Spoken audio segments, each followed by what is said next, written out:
నాకు మా అమ్మ అంటే చాలా ఇష్టం. మా అమ్మ పువ్వుల రాణిలా ఉంటుంది నాకు. ఎందుకంటే నాకు అమ్మ చాలా ఇష్టం కాబట్టి. మా చెల్లి చిరాకు తెప్పిస్తుంది, గేమ్స్ అంతా పాడు చేస్తుంది. మమ్మీని చిరాకు తెప్పిస్తుంది, నాకు కోపం తెప్పిస్తుంది. మా అమ్మ నాన్నతో తన్నులు తినిపించుకోవాలి. ఇంకా నాకు బొమ్మలు ఆడుకుంటుంటా బ్యూటిఫుల్గా ఒక్కటే కావాలని.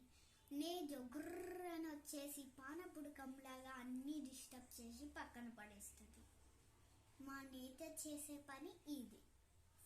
మా అమ్మ చేసే పని చాలా పువ్వుల రత్నాల మంచి పనులు, చాలా మంచి పనులు. కానీ మా నేత పిచ్చి పనులుగా చేసింది. మా నాన్న మా అమ్మని బాగా తిడతారు.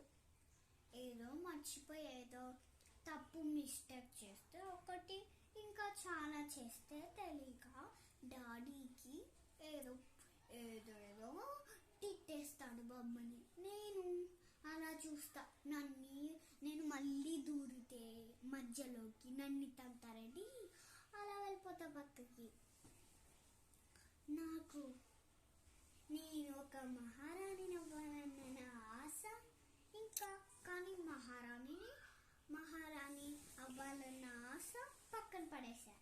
నేను టీచర్ని అవ్వాలన్న ఆశని గుర్తుపెట్టుకున్నాను. కానీ స్కూల్ అంటే కొడతారు, తిడతారు కొన్ని మిస్టేక్స్కి తెలియక. అందుకని అయినా టీచర్ ఆశని మళ్ళీ పక్కకు పెట్టకెందుకని, స్కూల్ని పక్కకు పెట్టగలం ఎందుకని, ర్యాంక్ తెచ్చుకోవాలి, టీచర్ని అవ్వాలి అంతే. నాకు న్యూ బ్యాగ్ వేసుకోవాలి అన్న నా ఆశ ఇది. Okay friends, bye.